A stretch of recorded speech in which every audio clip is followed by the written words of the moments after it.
હવે શરૂ થવા જઈ રહ્યો છે દેશનો સૌથી મોટો કેસ આપકી અદાલત રજત શર્માની સાથે.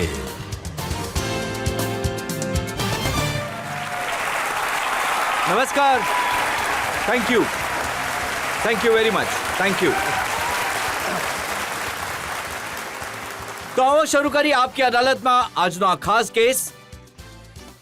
ખાસ એટલે કારણ કે આજે આપણા એક્યુઝડ બે છે. તમે જોઈ શકો છો કે કઠેરો પણ મોટો છે, ખુરશીઓ પણ બે છે. બંને એવા લોકો જેમની પોતાની અલગ અલગ ઓળખાણ છે. આ બે અલગ અલગ દુનિયાથી આવે છે પણ બંને સાથે છે. બંને એક છે. એક રાજનીતિ દુનિયાથી આવે છે અને ફિલ્મની દુનિયાથી આવે છે. પ્લીઝ વેલકમ પોલિટિશિયન રાઘવ ચડ્ડા અને ફિલ્મ સ્ટાર પરિણીતિ ચોપરા.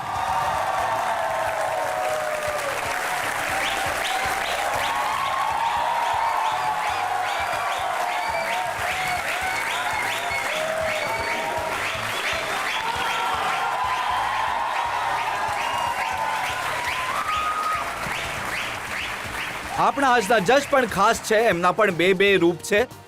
આ ઇમેજ ગુરુ છે અને રાજનીતિના એક્સપર્ટ છે. પ્લીઝ વેલકમ ઇમેજ ગુરુ અને પોલિટિકલ એક્સપર્ટ દિલીપ ચેરિયન.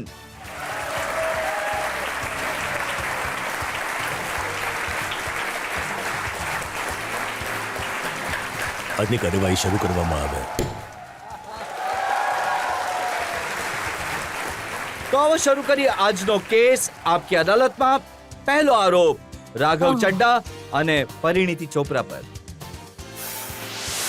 આપકી અદાલતમાં ફિલ્મ સ્ટાર પરિણીતિ ચોપરા અને રાજ્યસભા મેમ્બર રાઘવ ચડ્ઢા પર આરોપ છે કે આ બંને મનમાની કરે છે. તમે બંને કઈ રીતે મનમાની કરો છો, કેવી રીતે જીદ કરો છો, કેવા અડિયલ છો, એક એક કરીને બંનેને એક્સપોઝ કરું છું. ઓ ગોડ સર. તમારા પેરેન્ટ્સ પરિણીતિ તમને બેન્કર બનાવવા ઈચ્છતા હતા. જી. ભણવા માટે મેન્ચેસ્ટર મોકલ્યા, ઘણો ખર્ચો કર્યો અને તમે બહાનું કરીને ત્યાંથી પાછા આવી ગયા કે નોકરી નહીં મળી, હું શું કરું? સર સાચું હતું આ. 2009માં મારું ગ્રેજ્યુએશન થયું તો ઓફકોર્સ મારા સપના હતા કે હું ઇન્વેસ્ટમેન્ટ બેન્કર બનું. પણ કેમ કે એ વર્ષે રિસેશન હતું તો મને સારો જોબ મળ્યો નહીં અને પછી વિઝા પણ એક્સપાયર થઈ ગયા. મારી અંદર છે ને ગટ્સ નહોતું કે હું મારા પપ્પાને ફોન કરીને કહું કે તમે જે મારા માટે 3 વર્ષ લોન લીધી હતી, પૈસા ભેગા કરીને જે મને મોકલી હતી, એ બધું હવે હું વેસ્ટ કરવાની છું અને પાછી ઘરે આવવા માંગુ છું. તો મેં એમને ખોટું કહ્યું કે એકચ્યુઅલી ને મને ઇન્ડિયામાં એક જોબ મળી ગઈ છે તો હું એના માટે ઘરે આવું છું. અને મેં મારા જે તાઈજી છે, જે પ્રિયંકાના મધર છે, મેં એમને ફોન કર્યો અને એમને ખાનગીમાં કહ્યું કે આવું છે, મારા વિઝા એક્સપાયર થવાના છે, હું ઇન્ડિયા આવી રહી છું, હું પપ્પાને નથી કહેતી, તો તમે મારા માટે કંઈક જોબ શોધો, કંઈક કરો, મને બચાવો. તો એમણે કહ્યું કંઈ વાંધો નહીં, આવી જતું. તો હું મુંબઈ આવી એન્ડ તમે ઇમેજિન કરો કે બોમ્બેમાં બધાને જાણે છે અને તો પણ સર મને કશે જોબ મળી નહીં, કશે જોબ ન મળી. પછી એક દિવસ મારી બહેન શૂટિંગ કરી રહી હતી તો હું યશરાજ ફિલ્મ્સ ગઈ એનું શૂટ જોવા. મેં પહેલી વાર એક શૂટ જોયું, પ્યાર ઇમ્પોસિબલનું શૂટિંગ ચાલતું હતું. તો મારો મગજ ચમક્યો અને મેં વિચાર્યું અહીંયા એટલે ફિલ્મોના તો કોઈ લેવા દેવા હશે નહીં ને રિસેશનથી. હું અહીંયા એપ્લિકેશન કરું છું.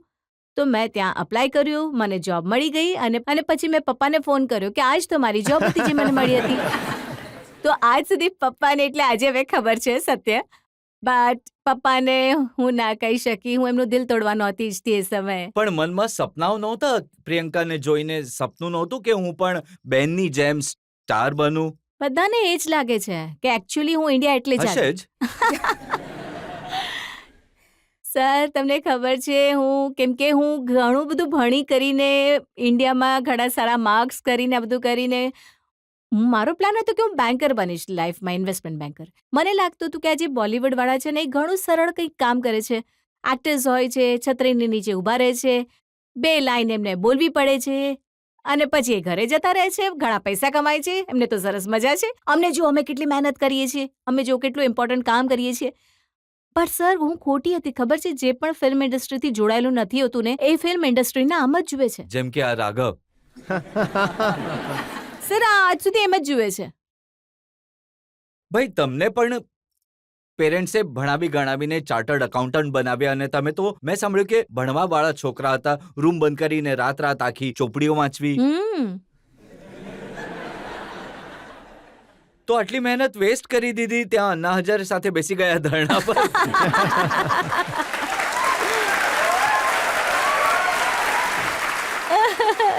જુઓ સર, સત્ય તો એ છે કે હું પણ એમની જેમ કંઈક બીજું કરવા ઈચ્છતો હતો જિંદગીમાં. મને યાદ છે કે જ્યારે પણ ક્લાસ ટીચર અમે બધા બાળકોને ઊભા કરીને પૂછતા હતા કે તમે જિંદગીમાં શું કરવા ઈચ્છો છો, આગળ જઈને શું બનશો તમે, તો હું હંમેશા કહેતો હતો કે હું ફૌજ જોઈન કરીશ. હું એક પરિવારથી આવું છું જેમાં ઘણા બધા ફૌજી રહ્યા છે, તો હંમેશા મન હતું કે ઇન્ડિયન આર્મી જોઈન કરવી છે. જો કે એ સપનું પૂરું થયું નહીં, પણ ચાર્ટર્ડ એકાઉન્ટન્સી તરફ આગળ વધ્યો. પછી કંઈક જિંદગીમાં હાલાત એવા બન્યા, એક અન્ના હજારે આંદોલન ઊભું થયું ઇન્ડિયા અગેન્સ્ટ કરપ્શનના, જેમાં એક સામાન્ય સાધારણ વોલેન્ટિયરની જેમ હું પણ પહોંચી ગયો મારું યોગદાન આપવા. અને પછી એક રાજનૈતિક દળ બની ગયું અને એ દળના ફાઉન્ડિંગ મેમ્બર બની ગયા અને વાર્તા ચાલી નીકળી. તો હું જો સાચું કહું તો મેં રાજનીતિને નથી પસંદ કરી, રાજનીતિએ મને પસંદ કર્યું છે એવું મને લાગે છે. અને જુઓ, તમારા ઘણા બધા મિત્રો છે જે તમારી સાથે સ્કૂલમાં હતા, કોલેજમાં હતા, જેમને હું જાણું છું. એ કહે છે કે અમે બધા 6-7 ફિગરવાળી પગાર કમાઈ રહ્યા છીએ અને આ જુઓ ક્યાં ધરણા પર સડક પર બેઠેલો ધરણા છે. કરી રહ્યો છે. સર જુઓ, કોઈ માણસ હોય છે જેને ઘણા બધા પૈસા કમાઈને શાંતિ મળી જાય છે, કોઈ 6-7 ફિગરવાળી સેલેરી મેળવીને ખુશ છે, કોઈ નામ મેળવીને, કોઈ પ્રખ્યાત થઈને. મને શાંતિ, હું જે કામ કરું છું મને એનાથી મળે છે. અને મને લાગે છે કે રાજનીતિ એક એવું માધ્યમ છે જેના ચાલતા તમે લાખો કરોડો લોકોની જિંદગી સુધારી શકો છો. એનાથી જે શાંતિ મળે છે એ સૌથી મોટી વાત છે. પૈસા અને દોલત તો સર જીવનમાં બધા કમાયા જ છે. પણ મમ્મીએ તમને કહ્યું તું ચૂંટણી નહીં લડતા? એક ઘણી મોટી ઇમોશનલ વાર્તા છે. મારી પાર્ટીએ મને કહ્યું કે 2019ની લોકસભા ચૂંટણી તમારે લડવાની છે. મેં કહ્યું કે હું મા બાપ સાથે તો વાત કરીને જણાવું છું. હું ઘરે ગયો, મારા ફાધર સાહેબે તો મને પરવાનગી આપી દીધી, પણ મારી માને મને મનાવવામાં 6 મહિના લાગ્યા. અને એ એટલા માટે લાગ્યા કેમ કે એ નથી ઈચ્છતી કે હું ચૂંટણી લડવાની રાજનીતિમાં જાઉં. અંતે જ્યારે એમણે મને પરવાનગી આપી તો 2 શરતો મારી પાસે લખાવી કે તારે આ શરતો પૂરી કરવી પડશે, ભલે ચૂંટણીનું રિઝલ્ટ જે પણ આવે. પહેલી શરત હતી કે તું તારા ચાર્ટર્ડ એકાઉન્ટન્સીના પ્રોફેશનને પાછળ નહીં કરશે, એના પર ધ્યાન આપીશ અને એને આગળ વધારીશ. અને એનું કારણ એ હતું કે ચાલો આજે તમારો પરિવાર સંપન્ન છે, તમે કંઈક વધારે પૈસા સંસાધનની જરૂર નથી, પણ આગળ જઈને તને પરમાત્મા ન કરે તને પૈસાની સંસાધનની જરૂર પડે તો રાજનીતિથી પૈસા નથી કમાવાના, પૈસા તારા સીએના પ્રોફેશનથી જ કમાજે. અને બીજું વચન મારી પાસે એ લીધું કે તારી ઉંમર થઈ ગઈ છે, હવે લગ્ન કરવાની, હવે સરસ છોકરીને જોઈને ચૂંટણીના પછી તરત પરિણામ જે પણ આવે લગ્ન કરી લો. તો આ 2 વાયદા મેં કર્યા હતા, પણ નિભાવ્યા નહીં માની. ચૂંટણી લડી લીધી, રાજનીતિમાં ઉતરી ગયા. હવે તમે એમને સમજાવશો, જ્યારે એમની પાર્ટીના બધા નેતા એક એક કરીને જેલ જઈ રહ્યા છે તો તમે સમજાવ્યું કે ભાઈ ક્યાં જઈ રહ્યા છો? Oh God, હું શું સમજાવું? મને તો એક તો પોલિટિક્સનું કંઈ સમજાતું નથી, તો મારા માટે તો જે પણ થઈ રહ્યું છે, હું એક ઘણી જ અલગ દુનિયાથી આવું છું. તો જ્યારે આ બધું થઈ રહ્યું હોય છે તો હું પણ એવી જ રીતે જોતી હોઉં છું, જેવી રીતે મને લાગે છે પિક્ચરોમાં વધારે રિયાલિટી હોય છે. અને જુઓ કેટલું ફિલ્મી પણ છે અને શું ચાલે છે, તો હું કોઈ સલાહ નથી આપી શકતી. પિક્ચરની રિયાલિટી તમને કહું છું. Oh God. ઈશમઝાદે, જે પહેલી ફિલ્મ તમે કરી હતી તો અર્જુન કપૂર એમાં હીરો હતા. જી. એમણે કહ્યું કે મારે આની સાથે કામ કરવું જ નહોતું, બહુ બોલે છે. હા, આરોપ હું નાનપણથી સાંભળતી આવી છું. મારા પોતાના પેરેન્ટ્સ પણ એવું જ કહે છે, મારા ટીચર્સ પણ એ જ કહે છે. આજે તમે પણ બોલી રહ્યા છો, મારા ઇન્ડસ્ટ્રી વાળા પણ બોલે છે. મને લાગે છે હું ઘણું ઓછું બોલું છું. મને પૂછો. Keep quiet. હવે તમને શું લાગે છે?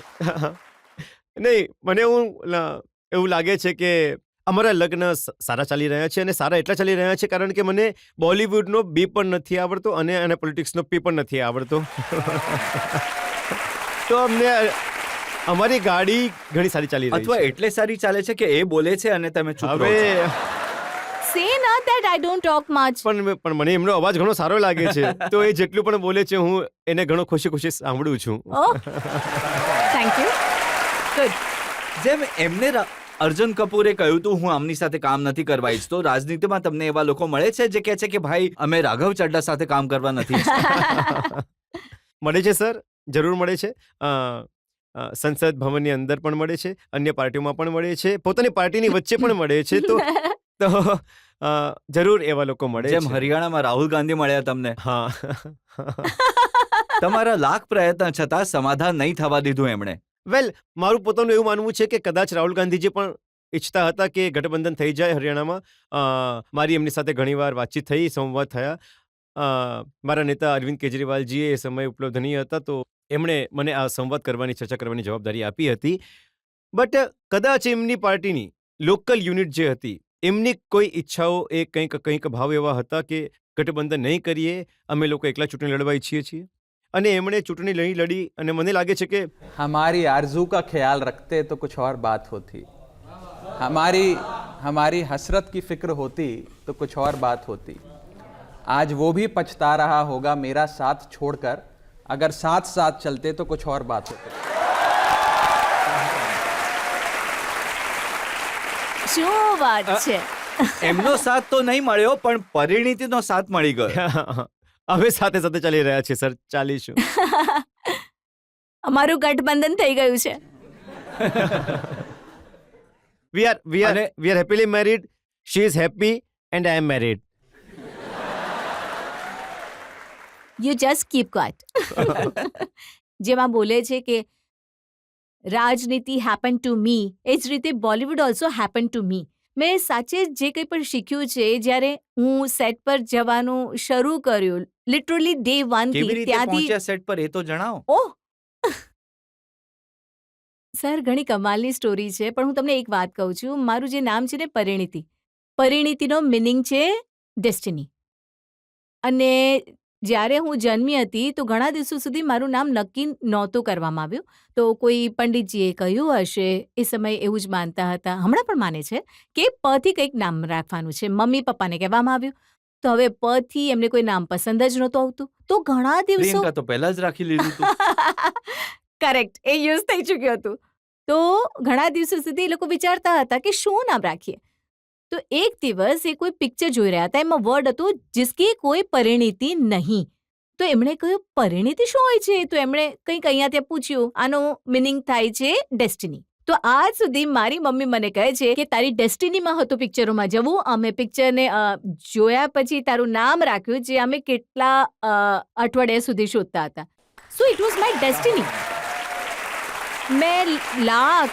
મેં લાખ કોશિશ કરી લીધી કે હું કંઈક બીજું કરું, હું બેન્કર બની જાઉં, હું આ કરું તે કરું, પણ કંઈ જ ન થયું. અને અલ્ટિમેટલી તમે જુઓ, જે હું રિસેશનથી આવી પાછી લંડનથી યશરાજ મેં જોઈન કર્યું અને હું તો એમ્પ્લોય હતી ત્યાંની, સેલરીડ એમ્પ્લોય. તો આદિત્ય ચોપરાજી મારા બોસ હતા એ સમયે. તો મને એ મિટિંગ્સમાં મળતા હતા અને હું અહીંયા ત્યાં, જેમ કે તમને ખબર છે હું ઘણું ઓછું બોલું છું, તો યશરાજમાં જ્યારે હું ચાલતી હતી તો લોકો, એટલે it's very hard to ignore કે આ કોણ ચાલી રહ્યું છે, કારણ કે ખબર પડે કે હું આવી ગઈ છું રૂમમાં.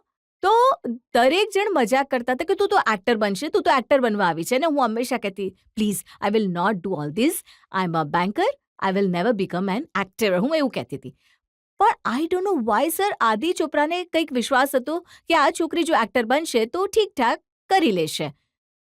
તો 1.5 વર્ષ જ્યારે હું યશરાજમાં કામ કરી રહી હતી, અનુષ્કા શર્મા, રણવીર સિંહ, રાણી મુખર્જી, એ બધાની હું કોફીઝ લાવતી હતી, એમના સ્કેડ્યુલ બનાવતી હતી. હું રણવીર પાસે જતી હતી, sir what would you like to eat for lunch. હું એમના માર્કેટિંગ સ્કેડ્યુલ્સ, જેમ કે આજે જો અહીંયા ઇન્ટરવ્યૂમાં હોત તો હું એ છોકરી હોત જે બહાર એમનો વેઇટ કરતી હોત. તો મેં એમને મેનેજ કર્યા, ઘણા એક્ટર્સને. રણવીરે એક દિવસ મને જોઈ કે હું કોઈ તો એમના ઇન્ટરવ્યૂ ચાલતા હતા ને ત્યાં એક અરીસો હતો. તો એક સમયે એક નવું ગીત રિલીઝ થયું હતું, શીલા કી જવાની. તો સર હું એ મિરરની સામે હું બેસીને શીલા કી જવાનીના સ્ટેપ કરતી હતી અને મને લાગ્યું કે પાછળ ઇન્ટરવ્યુમાં લોકો બેસી છે, કોઈ મને જોતું નથી. તો રણવીર મને જોઈ રહ્યો હતો. એણે ઇન્ટરવ્યુ પૂરો કર્યો અને આવે મારી પાસે. So you want to be an actor? I said no I don't want to be an actor. What were you doing? તો મેં કહ્યું દેટ મેં ગીત જોયું છે મારા મગજમાં છે એટલે બોલે you will become an actor. મેં કહ્યું ઠીક છે. એટલામાં હું યશરાજ એનીવેઝ થોડી ઇન્ફ્લુઅન્સ તો થઈ ગઈ. મને લાગ્યું કે એક્ટિંગની કોશિશ કરવી જોઈતી હતી. તો મેં 1.5 વર્ષ જોબ કર્યા પછી મેં જોબ છોડી દીધી એ વિચારીને કે એક્ટિંગ સ્કૂલ જઈશ, કંઈક શીખીશ. અને સર તમે વિશ્વાસ નહીં કરો, હું એક્ટર બની. આદિત્ય ચોપરાએ મને 3 ફિલ્મો માટે સાઇન કરી અને મારું પહેલું પિક્ચર રણવીર સાથે હતું. This આની સાથે હજી એક અનાયાસ છે કે એમની પહેલી ફિલ્મ જેનો એ ઉલ્લેખ કરી રહી છે લેડીઝ વર્સિસ રિક્કી બહેલ, એમાં એમનું નામ હતું ડિમ્પલ ચઢ્ઢા. અને એનું શૂટિંગ થતું હતું દિલ્હીમાં. હા, મેં દિલ્હીમાં તો શૂટિંગ Destiny- કરી. પહેલા જ મિસિસ ચડ્ડા બનાવી દીધા હતા. ડેસ્ટિની એમને પહેલા જ મિસિસ ચઢ્ઢા બનાવી દીધા તો હતા. જ્યારે હું પહેલીવાર એમના પરિવારને મળી હતી તો એમના એક ભાઈ છે જે ઘણા હસમુખ છે, તે મારી પાસે આવ્યા પહેલીવાર.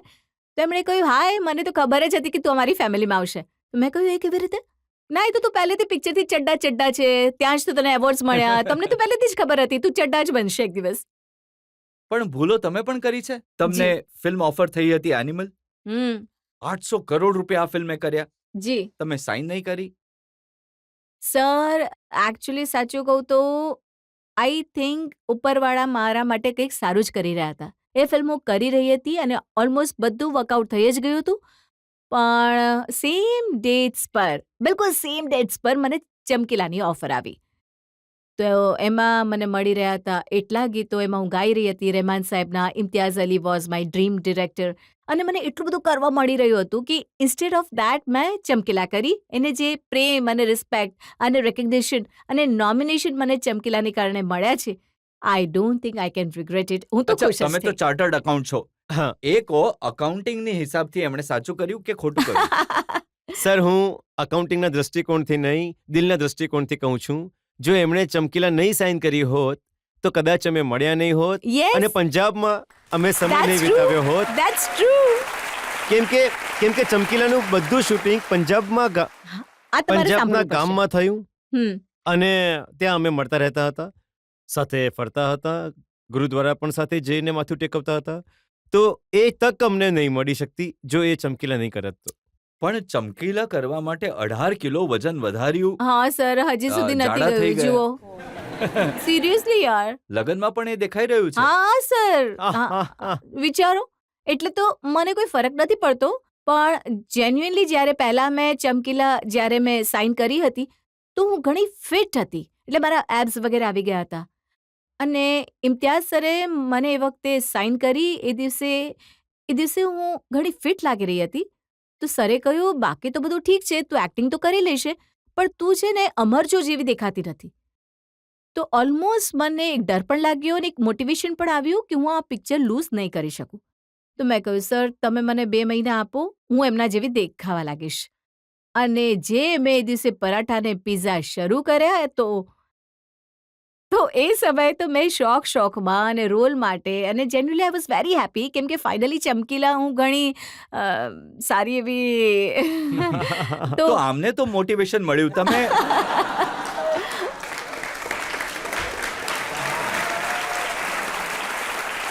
સર, જેવી પણ છે મારી મોટિવેશન અહીંથી જ આવે છે. જનતામાંથી 1-2 સવાલ લઈ શકીએ છીએ. મારો સવાલ પરિણીતિ મેમ તમને છે. જી, મુંબઈમાં જે કોન્સર્ટ થઈ હતી તેમાં ઘણું સરસ ગાયું હતું તમે. હા પણ તમારું ઘણું ટ્રોલિંગ કરવામાં આવ્યું હતું. તો આવામાં તો તમને ઘણું ખરાબ લાગતું હશે. બટ તમે કેવી રીતે કોપઅપ કરો છો આવી સિચ્યુએશનથી? હું કોપઅપ નથી કરતી. ટ્રોલિંગ ચાલતી રહે છે અને હું ઇનફેક્ટ એટલે આપણે કઈ રીતે કહી શકીએ એમને હું કહું શું બોલ્યા? જી એ ટ્રોલ જ્યારે થયા તમે જી તો લોકોએ લખ્યું આજ ગાને કી જિદ ના કરો. કોઈ કે લખ્યું આ કોણ છે, lady Naga? Lady Naga. It was crazy. Actually એ ઘણો અજીબ સમય હતો કેમ કે એક તો એ મારી પહેલી કોન્સર્ટ હતી. તો મેં પણ શીખ્યું કે લાઈવ કોન્સર્ટ સ્ટેજ પર એકચ્યુઅલી ગાવું જેમ કે પેલું હોય છે ને, જ્યાં સુધી તમે કરો નહીં તમને સમજ નથી પડતી. તો મેં રિયલાઇઝ કર્યું કે what goes behind the live singing. તો એમાં ઓફકોર્સ હિટ એન્ડ ટ્રાયલ્સ અને મારા તો આખા કરિયરની વાર્તા જ આ રહી છે. મેં તો જેટલી ભૂલો કરી છે, જાડી પાતળી હિટ ફ્લોપ, આ બધું મેં તમારી સામે જ કર્યું છે. અને તમે લોકોએ જ મને સુધારી પણ છે અને તમે લોકોએ જ મને ચડાવી છે. તો ટ્રોલિંગ થઈ હતી. And the good thing was sir, એ ઘણી કમાલની વાત થઈ હતી કે ઘણા જે સિંગર્સ હતા, જે પ્રોફેશનલ સિંગર્સ છે, ધે કેમ ફોરવર્ડ એન્ડ ધે રોટ. જે મ્યુઝિક સ્ટુડિયોઝના ઓનર્સ હતા, એમણે આવીને બધાએ મારા વિશે લખ્યું કે આઈ ડોન્ટ નો કે કઈ વાત પર ટ્રોલિંગ થઈ રહી છે અને ક્યાંથી ટ્રોલિંગ થઈ રહી છે, because for a first concert it was amazing. Having sad that, મારી નેક્સ્ટ કોન્સર્ટ સારી થશે, ડોન્ટ વરી. મેમ, તમે ઘણું સારું ગીત ગાઓ છો, ખરેખર. મેમ, તમે ફિલ્મ ઇન્ડસ્ટ્રીને પણ ઘણા બધા ગીતો આપ્યા છે. તમે તમારા લગ્નમાં સરને માટે ગીત ગાયું હતું, ઓ રે પિયા. તો હું ઈચ્છું છું કે મારી હમ્બલ રિક્વેસ્ટ છે કે તમે એ ગીત પ્લીઝ ગાઓ ને.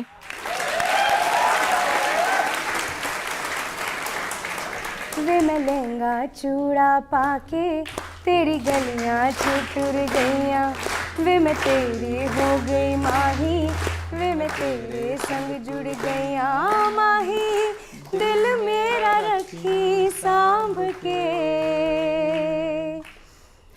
आँखों में आंसू शाम से, ओ पिया ओ पिया चल चले आ, बांट ले गम खुशी साथ में आ, साथ में आ.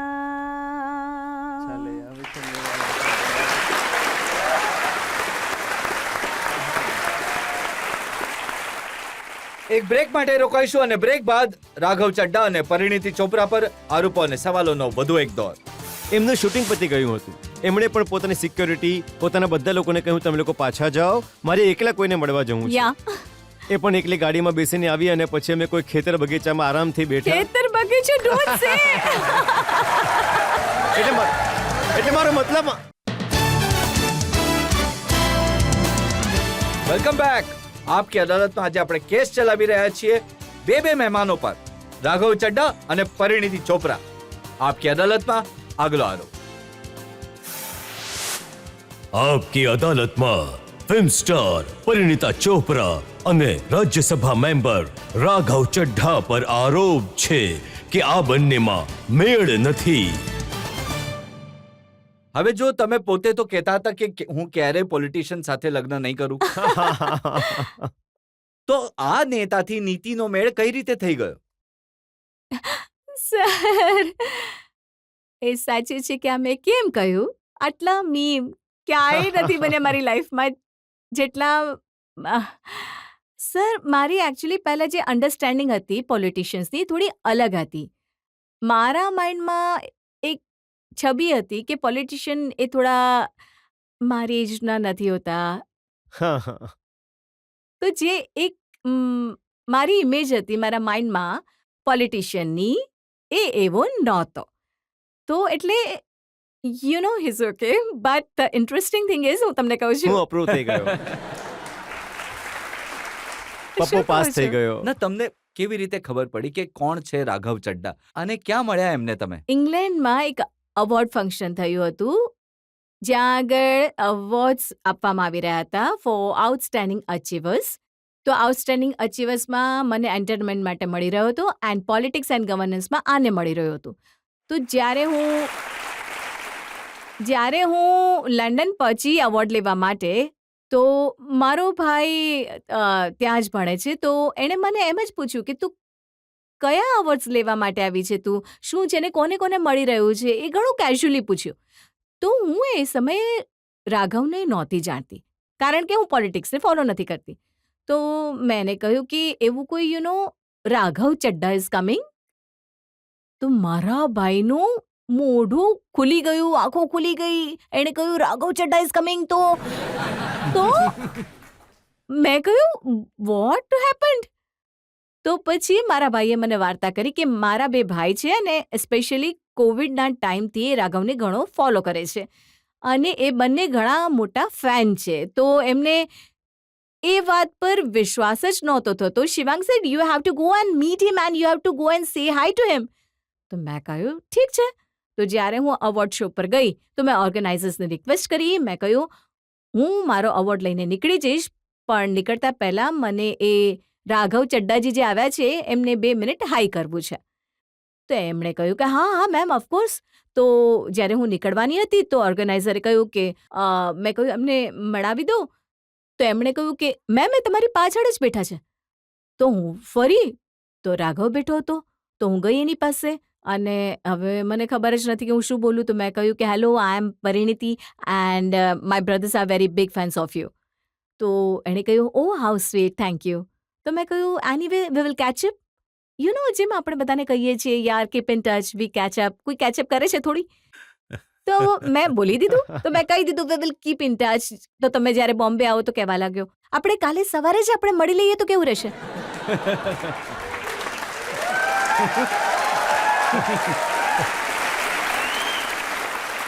સારા કામમાં મોડું કેમ કરવાનું? સારા કામમાં મોડું કેમ કરવાનું? તો હવે મેં વિચાર્યું કે મેં કહ્યું ઓકે. તો મેં બીજી સવારે કોઈ છોકરાએ કહ્યું છે તો હું એકલી તો મળવા જઈશ નહીં. તો હું મારા 3 મેનેજરને સાથે લઈને ગઈ. તો મારા 3 મેનેજર અચ્છા એ પણ ઓર્ગેનાઇઝર સાથે આવ્યો. તો એવું નહીં કે અમે કોઈ ડેટ પર મળી રહ્યા હતા. તો અમે કંઈક 10-12 લોકો ટેબલ પર બેઠા હતા. મને લાગ્યું ઘણો વિચિત્ર છે, મને બોલાવે છે પણ આખી પલટન છે સાથે, આ શું થઈ રહ્યું છે?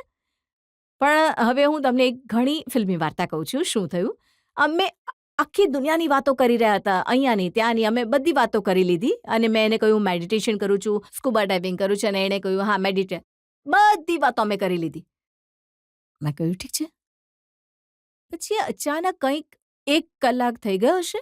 સડનલી કહે છે યાર મને છે ને બહુ ભૂખ લાગી રહી છે તો હું ખાવા જઈ રહ્યો છું. એકદમથી ઉઠ્યો અને ગયો સર અને પ્લેટમાં બધું ખાવાનું ભરીને પાછો આવી ગયો. અને હું આ છોકરાને જોઈ રહી છું કે પહેલી વાર અમે લોકો મળી રહ્યા છીએ. યુ નો આપણે કેમ પેલું થોડું પેલું રાખીએ ને, આખા એક્સપોઝ ન કરીએ આપણે આપણી જાતને પહેલી મીટિંગમાં. મેં કહ્યું યાર આ તો ઘણો યોગ્ય માણસ છે. તો હવે સર એક ફિલ્મી મોમેન્ટ થઈ મારા માઇન્ડમાં. આ ખાવાની પ્લેટ લઈને આવ્યો અને ખાવાનું શરૂ. અને હું એને જોઈ રહ્યું છું કે એન્ડ જેવી રીતે કહે છે કે ગાયસ ફિલ્મમાં, એટલે મારા માઇન્ડમાં ઘંટડી વાગી. મેં કહ્યું I am going to marry this main.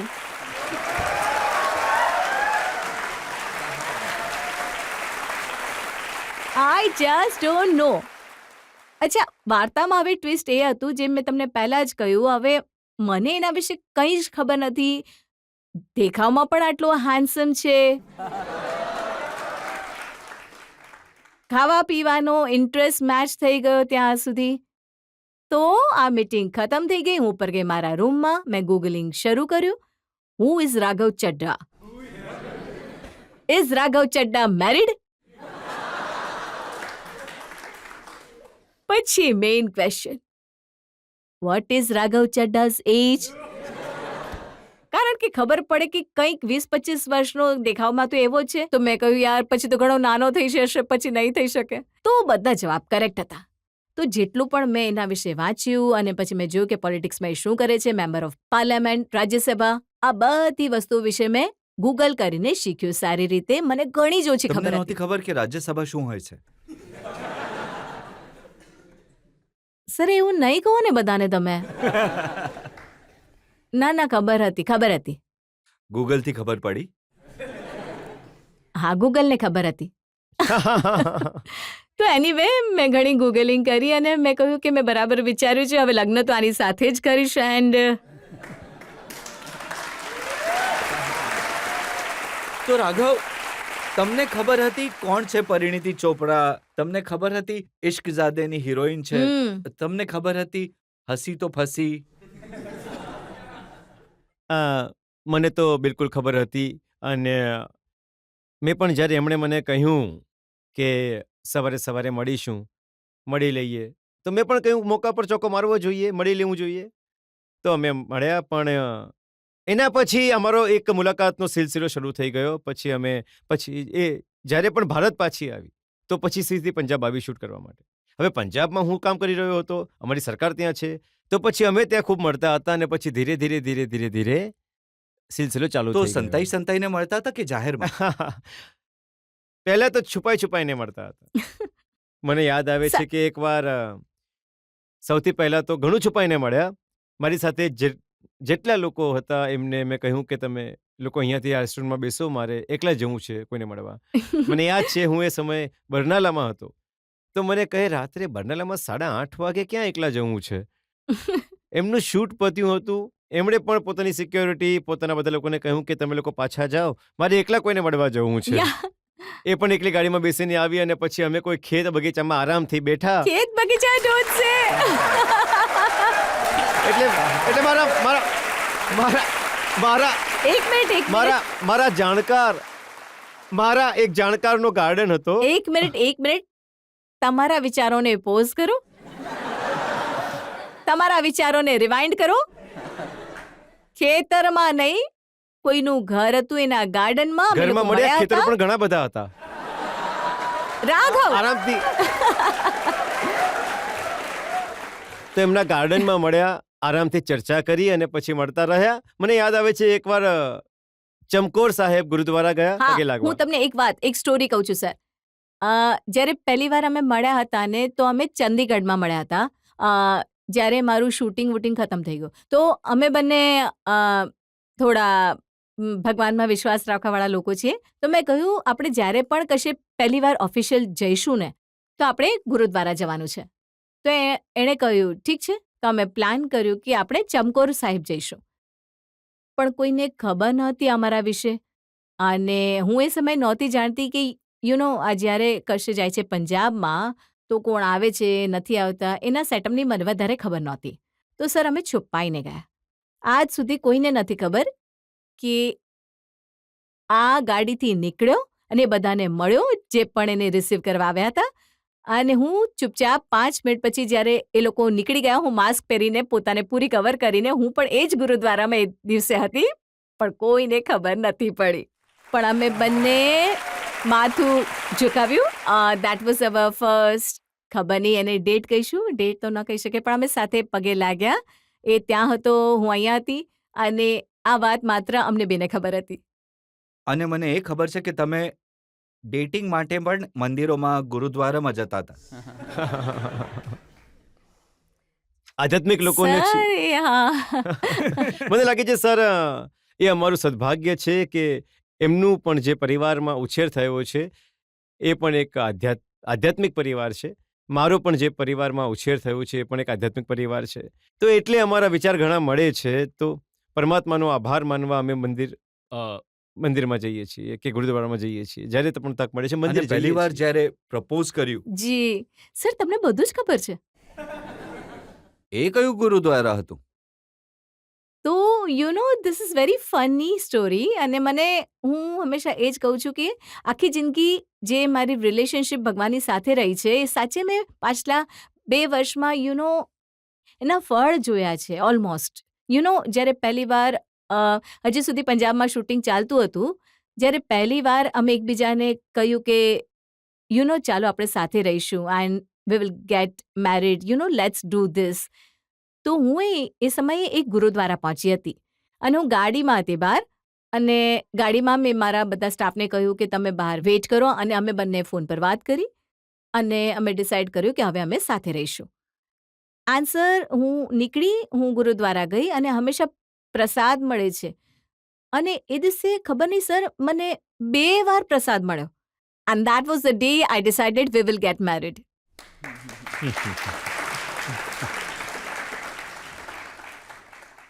તો ચાલો, હવે તો લગ્ન થઈ ગયા, સાથે સમય પણ વિતાવ્યો.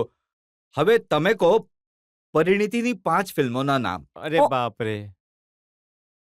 સર, 5 ફિલ્મોના નામની જગ્યાએ તમે 50 ખૂબીઓ પૂછો એમની હું કહી દઈશ. ફિલ્મોના નામ નહીં પૂછો. હું પણ એ જ પ્રિફર કરીશ કે મારી ખૂબીઓ આજે સાંભળી. હા ને? સર, હું પ્રયત્ન કરું છું. નેમ ઇશકઝાદે, એ તો મેં હમણાં તમને કહ્યું. ના. ઊંચાઈ, ઊંચાઈ, Golmaal again, Golmaal again, Chamkila, Chamkila, girl on the train, હમ, હસી તો ફસી, કેસરી ઓહ વાવ 5.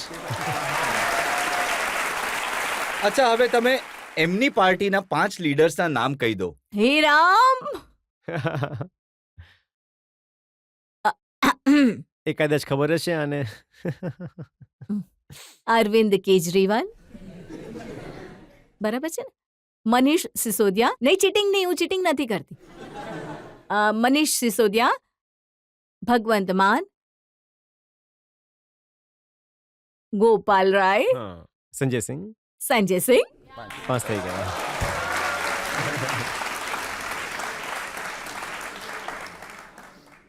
આ ટેસ્ટમાં તો તમે બંને પાસ થઈ ગયા. Thank you sir. તો રાઘવ, ઘણા બધા જે પોલિટિકલ લીડર્સ છે એ બધા શું કરે છે? જેમ કે અખિલેશ યાદવે પોતાની વાઇફને પાર્લામેન્ટની મેમ્બર બનાવી દીધી, નવજોત સિદ્ધુએ પોતાની વાઇફને એમએલએ બનાવી દીધી, લાલુજીએ તો પોતાની વાઇફને ચીફ મિનિસ્ટર બનાવી દીધી હતી. તમારો શું કોઈ પ્લાન છે? સર, મને લાગે છે કે જે જેનું કામ છે એણે કરવું જોઈએ, અને જિસકા કામ ઉસી કો સાજે, ઓર કરે તો ઉલ્લુ લાગે. અ, અને એમ તો અમારા પ્રોફેશનમાં જે અમારું કામ છે એમાં ઘણા લોકો એક્ટિંગ પણ કરે છે, તો એક્ટિંગનો ઘણો સ્કોપ છે અમારા પ્રોફેશનમાં. બિકોઝ જેટલા ડ્રામા એમના અને જેટલી એક્ટિંગ એમની દુનિયામાં થાય છે, એટલી જ મને લાગે છે કે એક્ટિંગ અને ડ્રામા અમારી દુનિયામાં પણ થાય છે. પણ એ એમનો નિર્ણય હશે. જો એ ક્યારે રાજનીતિમાં આવવા ઈચ્છે તો જેટલું હું સમજુ છું, મને નથી લાગતું કે એમની કોઈ ખાસ રુચિ પોલિટિક્સમાં છે. દૂર દૂર સુધી નથી. સર, હું ઓલરેડી હોમ મિનિસ્ટર બની ગઈ છું. અરે, મારી હોમ મિનિસ્ટર તો બની જ ગઈ છે ને. તો પણ એકવાર જ્યારે તમે બંને રેમ્પ પર ઉતર્યા હતા તો એ સમયે મેં ઘણા બધા કોમેન્ટ્સ મેં સોશિયલ મીડિયા પર જોયા હતા. જી. એમાં લખ્યું હતું, જીજાજી હવે હીરો બની જશે. હા. એમાં લખ્યું હતું કે એટલા હેન્ડસમ છે, એમને તો ફિલ્મો મળી શકે છે, જી. તો તમે એમને લઈ જશો મુંબઈ, કોઈ રોલ અપાવશો? ઓ, આ નહીં થઈ શકે. સર, સિરિયસલી હું તમને એક વાત કહું, તમે બિલીવ કરજો, અમે જ્યારે ઘરે હોઈએ છીએ ને, જેન્યુઅનલી અમારી ના તો પોલિટિક્સ ના તો ફિલ્મોની વાતો થાય છે. તમે સાચે ઘરે આવશો ને અમારા, ક્યારેક તમે જોશો કે અમે કેટલી નોર્મલ અને કદાચ બોરિંગ વાતો કરીએ છીએ. ઘર, આ તે, ઓર્ગેનાઇઝેશન, ફેમિલી, આમાં જ બિઝી છે.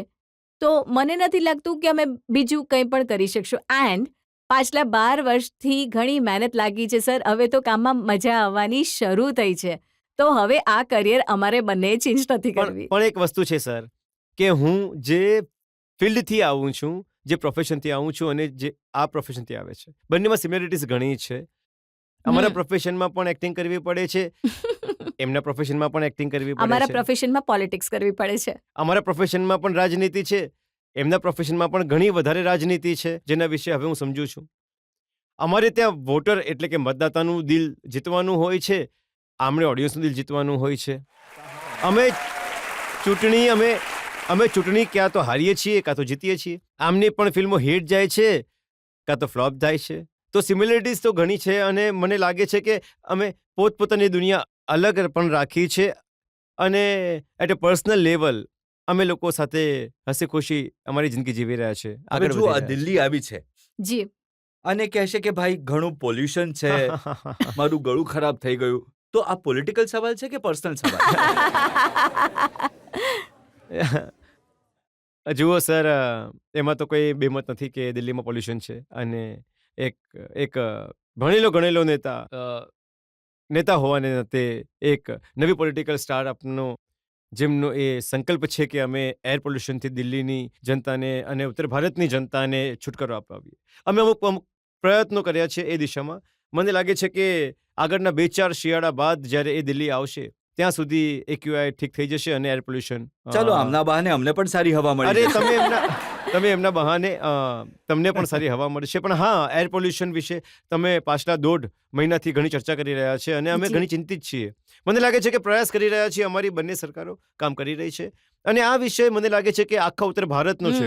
રજતજી, કોઈ એક ખાલી દિલ્હીનો સવાલ નથી. આ ભાગલપુર, લખનઉ, વારાણસી, ભિવાની, ભિવાડી, વિદિશા, આ આખા ઉત્તર ભારતમાં એક પ્રકારથી એક એર પોલ્યુશન, એક સ્મોકની એક છત્રી જેવી છવાઈ ગઈ છે, જેને માટે તમામ સરકારોએ મળીને કામ નહીં, કરવું તમે જોઈએ. થોડા વર્ષો પહેલા કહ્યું હતું ને કે અમે એક એવું સોલ્યુશન શોધી કાઢ્યું છે, એ દ્રાવણ નાખી દઈશું પાકમાં, એ ઓગળી જશે. એ બિલકુલ સાચું સોલ્યુશન હતું.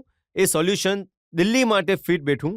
આજે પણ અમારી દિલ્હીની સરકાર દિલ્હીના જેટલા ખેતરો છે, 5,000 એકર છે લગભગ, ત્યાં આ જ પોલ્યુશનના માધ્યમથી સ્ટબલની મુક્તિ કરવામાં આવી. આ સોલ્યુશન પંજાબમાં કે હરિયાણામાં સફળ નહીં થઈ શક્યું. એનું એક કારણ છે.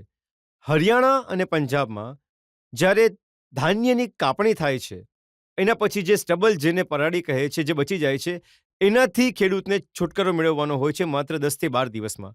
જો 10 થી 12 દિવસમાં એમાંથી છુટકારો નથી મેળવતા, તો એને આગળનો જે પાક હોય છે, ઘઉંનો જે પાક હોય છે, એની યીલ્ડ ઘટી જાય છે. આ જે સોલ્યુશન છે, આમાં ઓછામાં ઓછા 4 સપ્તાહ લાગે છે. તો 10 થી 12 દિવસનું એક ઇમિડિયેટ સોલ્યુશન અમારે ખેડૂતોને આપવું પડે છે. ભલે એ ફાઇનાન્શિયલ કોમ્પન્સેશનના માધ્યમથી હોય, એપિસીડર મશીન્સના માધ્યમથી હોય, અન્ય માધ્યમથી હોય. પણ આ વર્ષે મને જે રિપોર્ટ્સ અને જે સ્ટડીઝ કરી રહ્યા છે કે પંજાબે 70% ઘટાડો સ્ટબલ બર્નિંગ, પરાળી સળગાવવાના ઇન્સિડન્ટ્સમાં જોવાય છે. પ્રયત્ન કરીશું, બધી સરકારો મળીને કોશિશ કરીશું, જોઈએ શું થાય છે. તો પરિણીતિજી, તમે રાઘવને નહીં કહો કે જ્યાં સુધી પોલ્યુશન છે ત્યાં સુધી મુંબઈ આવીને રહી લો થોડા દિવસ? સર, મુંબઈમાં ઘણું પોલ્યુશન છે. હા, હા. દરેક જગ્યાએ ઘણું પોલ્યુશન થઈ ગયું છે. અમે લોકો એકચ્યુઅલી જેન્યુઅલી આ જેમ કહી રહ્યો હતો કે હવે માત્ર દિલ્હીનો ઇશ્યુ નથી રહ્યો. અમે બોમ્બેમાં પણ આ જ વાત કરીએ છીએ કે બોમ્બે જે કોસ્ટલ સિટી છે, જે આટલી ફ્રેશ એર આવવી જોઈએ, એનાથી હમણાં આપણે એનું સોલ્યુશન નથી લાવી રહ્યા. And unfortunately it is because દરેક સિટીઝન્સના એક્શન્સ, માત્ર ગવર્મેન્ટ્સના નહીં, દરેક સિટીઝન્સના એક્શન ચેન્જ થવા જોઈએ. આપણી આદતો બદલવી પડશે, તો જ થશે. જે વસ્તુઓથી આપણે પોલ્યુશનમાં કોન્ટ્રીબ્યુટ કરી રહ્યા છીએ, એ આદતો બદલવી પડશે, ત્યારે જ એનું સોલ્યુશન આવશે. એક જ સોલ્યુશન તમારી પાસે છે કે જી. દીદી અને જીજાજીની પાસે જતા રહો, ત્યાં પોલ્યુશન ઓછું છે. નહીં, એ તો હવે હું રાઘવની સાથે રહીશ, અને હું હિન્દુસ્તાન નહીં છોડું. હું કશે નથી જવાની, મને પણ સાથે લઈ જાઓ. ક્યારેય નહીં. જનતામાંથી એક બે સવાલ લઈ શકીએ છીએ આપણે? સર, સૌથી વધારે લેઝી કોણ છે તમારા બેમાંથી? લેઝી? હું વધારે સૌથી લેઝી વધુ છું. ઝઘડો કોણ કરે છે? અમારા બેમાંથી હું વધારે લેઝી છું, કારણ કે આનાથી વધારે મહેનતી માણસ મેં આજ સુધી નથી જોયો. હું સાચે વિચારતી હતી કે હું ઘણી મહેનતું છું. પછી હું રાઘવને મળી, અને રાઘવ પોતાના ફેમિલી ટાઈમને, પોતાની બર્થડે પાર્ટીને, કોઈ પણ વસ્તુને ઇમ્પોર્ટન્સ નથી આપતો. જો એનું કામ હોય છે, ઇનફેક્ટ અમારી પાસે સૌથી વધારે કમ્પ્લેન્ટ એનાથી એ જ હોય છે કે તું ઘણું કામ કરે છે, અમને પણ મળ. ઝઘડો કોણ કરે છે? જુઓ, હું તમને કહું છું, લગ્ન જે છે, યુ કેન નોટ લાય, યુ નહીં. Have to speak the truth. જો લગ્ન જે છે, એ એક એવું બંધન છે જેમાં એક માણસ હંમેશા સાચો હોય છે અને બીજો માણસ હંમેશા પતિ હોય છે. તો આવા સવાલ નહીં પૂછો. અને સમયની જ્યાં સુધી વાત છે, જો સમય આપું છું તો બરાબર આપું છું, ઘણો પ્રેમ છે. સમય નહીં આપું તો અમારો સંબંધ પણ એવો જ થઈ જાય છે જેવો સરકાર અને વિપક્ષનો હોય છે, જેમાં સરકાર હંમેશા આ છે અને હું હંમેશા વિપક્ષ છું. તમને નથી લાગતું કે ફિલ્મમાં રોલ માટે પૂરી રીતે ક્વોલિફાય કરે છે આ? સર, ડાયલોગ રાઇટર્સ અમે હા. શોધી રહ્યા છીએ બોમ્બેમાં, તો એક જોબ હું આપવાની છું. અને જ્યારે સ્કૂલમાં હતા તો એમણે એક પ્લેમાં ભાગ લીધો હતો. હા, હા, સુભાષ આ તો સુભાષ મને પણ બન્યો. નહોતી બન્યા ખબર. હતા. સુભાષચંદ્ર બોઝ બન્યા હતા. હા. રિયલી? હા, સુભાષચંદ્ર બોઝ. ઓ, આ તો મને પણ નથી ખબર સર. અને મારો ડાયલોગ હતો, तुम मुझे खून दो मैं तुम्हें आज़ादी दूंगी. ઓ રિયલી સર? જો આ પણ કેટલી મળતી આવતી વસ્તુ છે. હું પણ સ્કૂલમાં ઘણા પ્લેસ કરતી હતી. અને એમનો ડાયલોગ હમણાં આપણે સાંભળ્યો હતો कि हाथ मत लगाना नहीं तो गोली मारो. ગોલી માર દૂંગી. એક વધુ સવાલ લઈ શકીએ? તમારા બંનેમાંથી વધારે રિલિજિયસ કોણ છે અને તમે બંને રામલલ્લાના દર્શન કરવા માટે અયોધ્યા ક્યારે જશો? ઓ, ઘણી ઈચ્છા છે, ઘણી ઈચ્છા છે. રિલિજિયસ મને લાગે છે ઘણી. કે અમે બંને જ છે. અને મને એવું લાગે છે કે જો કે આધ્યાત્મ અને તમારું જે એક રિલિજિયસ આઉટલુક છે એ ઘણી પર્સનલ વસ્તુ છે, પણ અમે બંને જ ઘણું માનીએ છીએ. જેમ કે હું ઘણો મોટો શિવભક્ત છું. મારા પિતાજી પાછલા 40 વર્ષથી જ્યારે સવારે ઘરેથી નીકળે છે નાહી ધોઈને, તો પહેલાં શિવલિંગ પર જળ ચડાવે છે. અને એવી જ રીતે હું પણ પાછલા 15 વર્ષથી સવારે નાહી ધોઈને પહેલું કામ જ કરું છું કે શિવલિંગ પર જળ ચડાવું છું. તો મારું એક આધ્યાત્મિક સાઈડ પણ છે, જે હું કોશિશ કરું છું કે જે મારા સુધી જ રહે, વધારે સાર્વજનિક ન થાય. પણ અમે બંને જ છીએ. મને મારું લાગે પણ છે. same છે. હમણાં મારો જન્મદિવસ હતો પાછલા મહિને, તો અમે બંને વારાણસી ગયા બાબા વિશ્વનાથના દર્શન કરવા, અને ત્યાં માથું નમાવ્યું, પૂજા કરી, આરતી કરી, અર્ચના કરી. તો આ એકચ્યુઅલી ઘણી કમાલની વસ્તુ થઈ છે કે જ્યારે પણ તમે વિચારો છો કે તમે એક લગ્નમાં ઘૂસી રહ્યા છો અને લાઈફ લોંગ તમારે કોઈની સાથે જીવવાનું છે, તો તમે વિચારો છો કે મારી કોઈ વસ્તુમાં કોઈ બદલાવ તો નહીં લાવવો પડે, લગ્ન પછી મારે કંઈ ચેન્જ તો નહીં કરવું પડે. બટ ટચ વુડ કે ઘણી કમાલની વસ્તુ થઈ છે કે અમે બંને જ એટલા રિલિજિયસ છીએ ભગવાનમાં, અમે વિશ્વાસ કરીએ છીએ કે ક્યારે પણ એ વસ્તુ અમારે ડિસ્કસ ન કરવી પડે. એમના એ naturally પ્રશ્નનો અમારી ભાગ સાથે એ છે. હતો કે તમે અયોધ્યામાં રામલલ્લાના બિલકુલ દર્શન જઈશું, કરવા ઘણા ક્યારે એ તો જલ્દી જશો? ઘણી ઈચ્છા છે અમારી. ઘણા અમે તો જલ્દી જઈશું. અમે જલ્દી અમે જઈશું.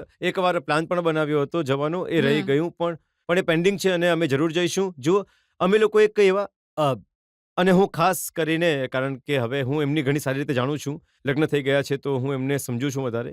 અમારી બંનેની જિંદગીમાં એક ફિલોસોફી છે, જે હું કોઈ ડાયલોગ બાજુ નથી કરી રહ્યો, પણ જેન્યુઅનલી હું માનું છું કે लल्लू करे कवलियां रब सिद्धियां पावे. કે આપણે તો માણસો ભૂલુંનું પૂતળું છે, અને પણ આપણે જે પણ રસ્તા પર ચાલીએ છીએ, ભગવાન સાચા રસ્તા પર આપણને લઈ જાય છે. અને એ કહેવાય છે ને કે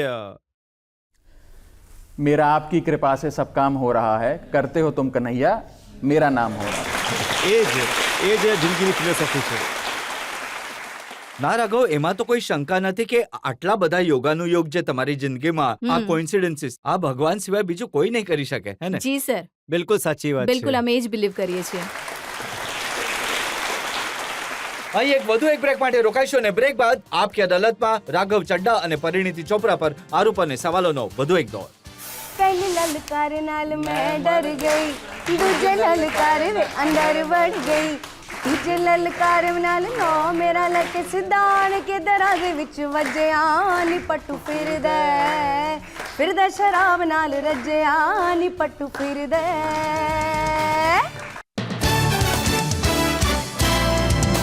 વેલકમ બેક. આપકી અદાલતમાં આજે આપણે કેસ ચલાવી રહ્યા છીએ પરિણીતિ ચોપરા અને રાઘવ ચડ્ડા પર. આપકી અદાલતમાં આગળનો આરોપ. આપકી અદાલતમાં ફિલ્મ સ્ટાર પરિણીતિ ચોપરા અને રાજ્યસભા મેમ્બર રાઘવ ચડ્ઢા પર આરોપ છે કે આ બંનેની કથની અને કરણીમાં અંતર છે. હવે જુઓ, તમારા લગ્નના જે વિડીયો છે એ ઘણા વાયરલ થયા, કરોડો લોકોએ જોયા. એક નેતાએ આવા ગ્લેમરસ લગ્ન પહેલા ક્યારેય નહીં કર્યા હોય. લગ્ન બે લોકોની વચ્ચે થાય છે. એક આમ આદમી છે, પણ આ આમ આદમી નથી. અને બીજી વાત, સર, આ માણસ જીવનમાં એ લગ્ન એકવાર કરે છે, વારંવાર તો કરતો નથી. તો મારું એ માનવું છે કે જ્યારે લગ્ન કરો તો ધૂમધામથી કરો. અને તમારો સવાલ બિલકુલ યોગ્ય છે. આને લઈને એક મોટા સમાજે આલોચના પણ કરી, તો હું એમને તમારા આ મંચના માધ્યમથી જવાબ આપવા માંગુ છું, મેસેજ આપવા માંગુ છું કે હું એક ગરીબ દીકરો છું, એક અમીર બાપનો, અને એક ગરીબ પતિ છું, એક અમીર પત્નીનો. સર, લોકો ભૂલી જાય છે કે લગ્ન મારા પણ હતા. હું તો એક ફિલ્મ સ્ટાર છું, અને હું તો પાછલા 10 વર્ષથી હું એક્ટ્રેસ હતી. ફક્ત ત્યારે જ નહીં, હું તો ઘણી નાની હતી ત્યારથી મેં મારા લગ્નના સપના જોયા છે. ફાઇનલી મારા લગ્ન થઈ રહ્યા હતા, અને હું કોઈ કસર છોડવા નહોતી માંગતી.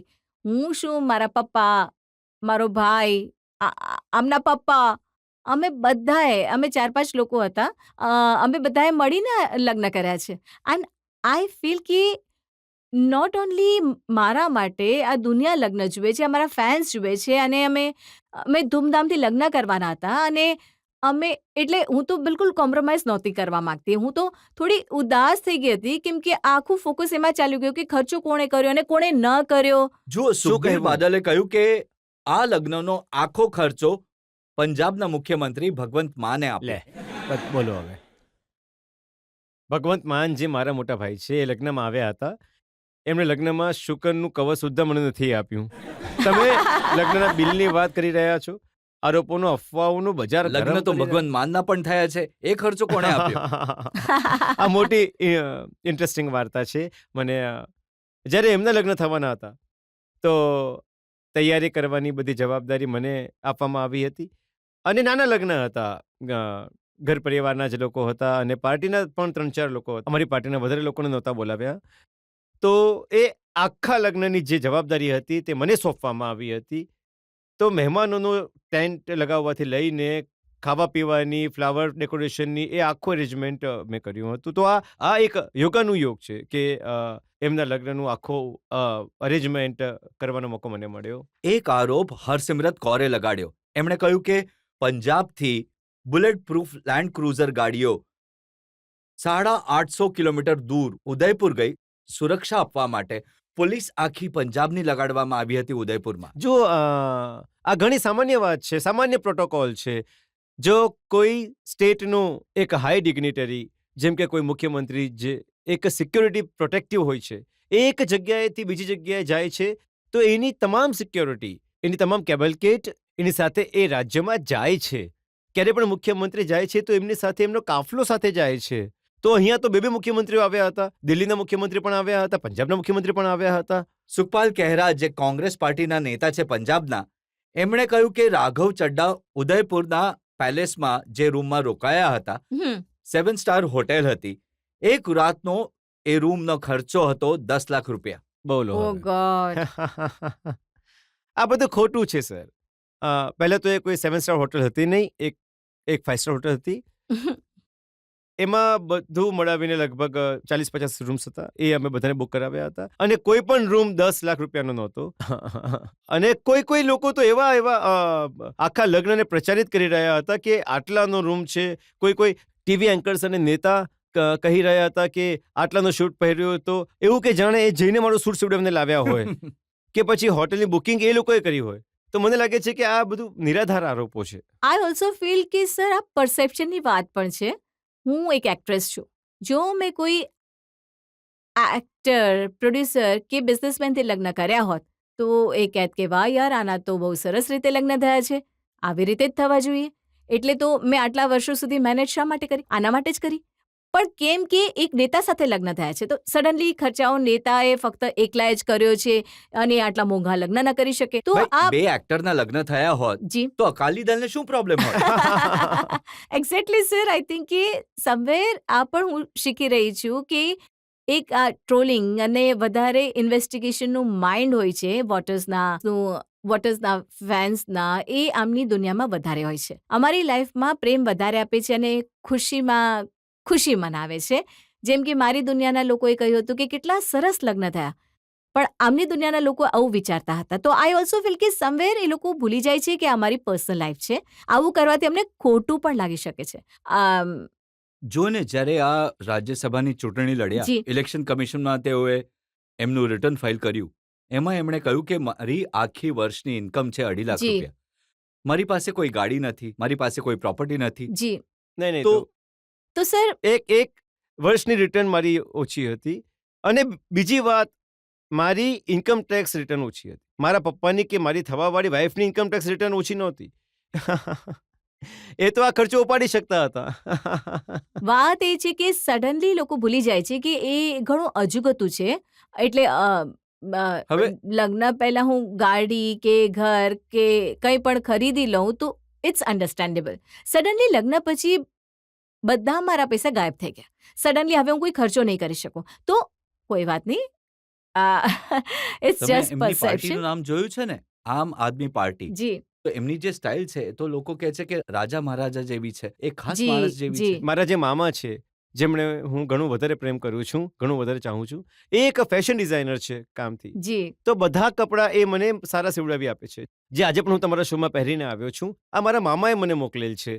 તો જ્યારે મારા મામા આવા હોય તો ભાણેજને શાની પરેશાની? મામા ભાણેજ એક જુદો જ પ્રેમ હોય છે ને. અચ્છા, હવે પહેલી વાર લોકોને ખબર પડી કે આ આખો કમાલ મામાનો છે. હા અને સાચે જ હું કહું છું કે જો હું પહેલાં કહેતી હતી ને કે મારા માઇન્ડમાં એક ઇમેજ હતી પોલિટિશિયનની, એ આ બધું જોઈને ચેન્જ જ થઈ ગઈ છે કે politician can be super stylish, super handsome, young, અને એમાં એના કામનો કોઈ ફરક નથી પડતો. સ્ટાઇલ અંદરથી આવે છે જે એના લોહીમાં છે.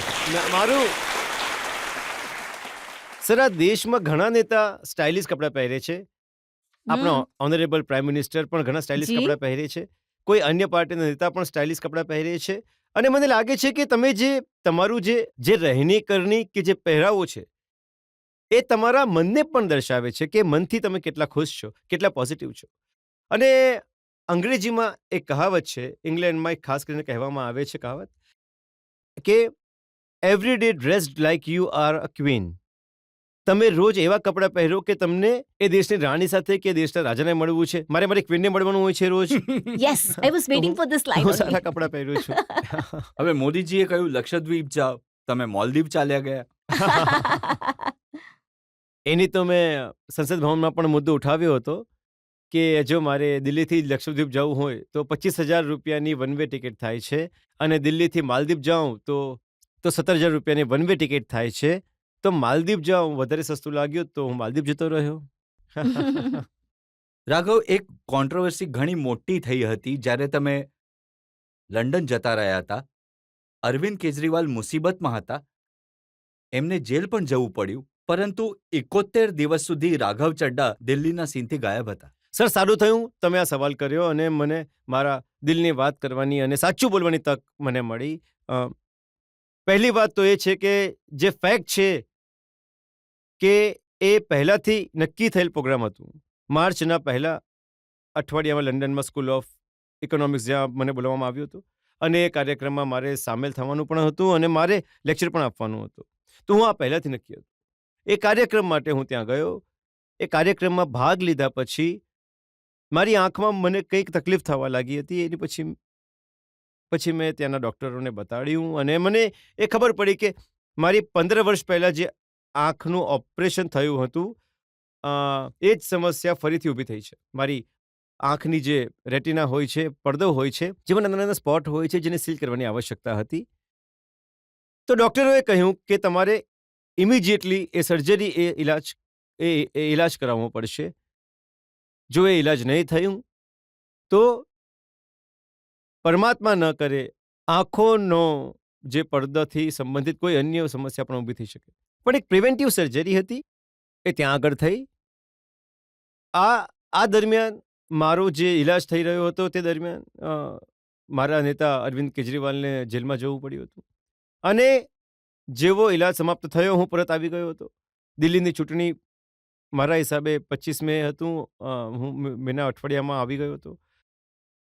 અને 1 જૂને પંજાબમાં ચૂંટણી હતી. આખા મેમાં હું અહીં રહીને ચૂંટણી પ્રચાર કરતો હતો, કમાન સંભાળી, રોડ શો કર્યા, રેલીઓ કાઢી. પણ એક ધારણા એ મનાવવામાં આવી હતી કે ખબર નહીં ક્યાં જતા રહ્યા. અનેક ઘણા આરોપો પણ મારા પર લગાડવામાં આવ્યા. અને મને એ વાતનું ઘણું દુઃખ પણ થાય છે કે મારા આલોચકો, જે એક નાનો હિસ્સો હતો જેમણે મારી આલોચના કરી, એમણે મારા 13 વર્ષની જે સફર છે, હું 2011થી આંદોલનથી આ પાર્ટીમાં જોડાયેલો છું, મારા 13 વર્ષની લાંબી તપસ્યાને એક આરોપ લગાડીને, એક રૂમર ફેલાવીને શૂન્ય કરી નાખ્યું.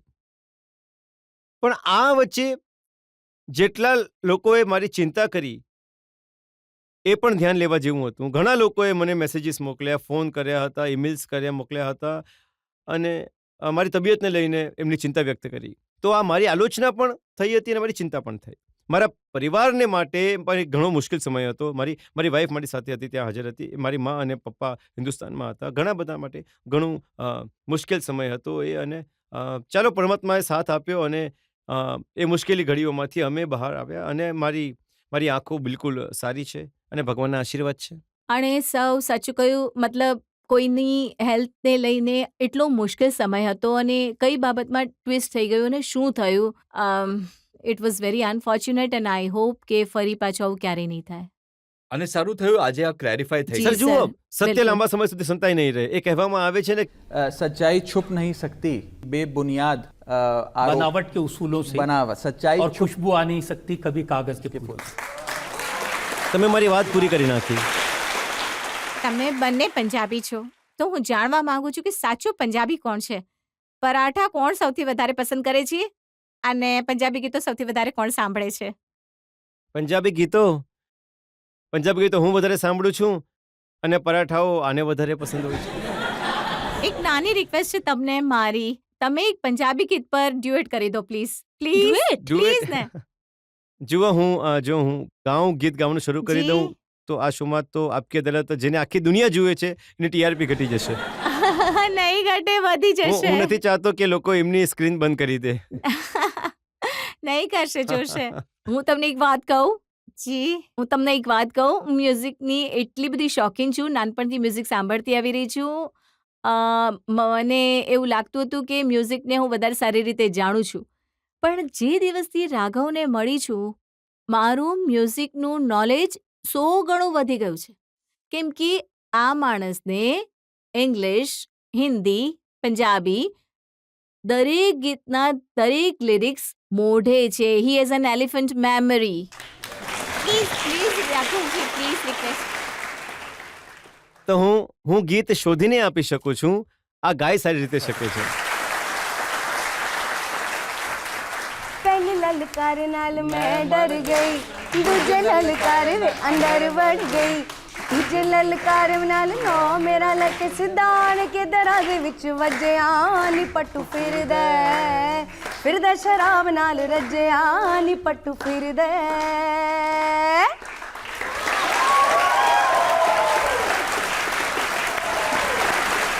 તો એક બ્રેક માટે રોકાઈશું અને બ્રેક બાદ આપકી અદાલતમાં રાઘવ ચડ્ડા અને પરિણીતિ ચોપરા પર આરોપ અને સવાલોનો હજી એક દોર. જો પંજાબમાં એમણે ગીત ગાયું હતું એક મોકા કેજરીવાલનું, જી. કોઈએ મને લખ્યું કે હવે એમનું ગીત એ થઈ ગયું છે કે એક મોકા પરિનાલ મેનનું. એક મોકા પરિનાલ મેનુ. હા, નહીં, લાઈફ લોંગ મોકા. Welcome back. આપકી અદાલતમાં આજે આપણા મહેમાન છે પરિણીતિ ચોપરા અને રાઘવ ચડ્ડા. આપકી અદાલતમાં આગલો આરોપ. આપકી અદાલતમાં ફિલ્મ સ્ટાર પરિણીતિ ચોપરા અને રાજ્યસભા મેમ્બર રાઘવ ચડ્ઢા પર આરોપ છે કે આ બંને દેખાડો કરે છે. હવે જુઓ, આજકાલ લોકો કહે છે કે બદલાઈ ગયા રાઘવ ચડ્ડા. પહેલા કહેતા હતા મારા હીરો કેજરીવાલ, હું એમનો ફેન છું. હવે એક જ હિરોઈન છે અને જેના તમે ફેન છો. સર, રાજનૈતિક જીવનમાં એ લીડ રોલમાં છે, હું સપોર્ટિંગ રોલમાં છું. અને મારી અસલ જિંદગીમાં આ મારી હિરોઈન છે અને હું એમના સપોર્ટિંગ નો, રોલમાં છું. You are my hero. જુઓ સર, નો યાર, યુ આર માય હીરો. રાજનીતિ છે દેશ માટે અને પરિણીતિ છે દિલ માટે. તો બંને પોતાની જગ્યા પર છે. એક ઘણી સારી વસ્તુ થઈ રહી છે કે સર આજે તમારા કારણે મને ઘણી બધી રોમેન્ટિક લાઇન્સ મળી રહી છે. હવે કાલથી એ ફરીથી બંધ થઈ જશે. આટલા બધા કેમેરા લાગેલા છે ને. સર, એ જ ને, મને ઘરે આવી રોમેન્ટિક લાઇન્સ નથી મળતી. હવે જ્યારે તને રોમેન્ટિક લાઇન્સ જોઈતી હશે તો હું આ શોનો વિડીયો તને મોકલી દઈશ.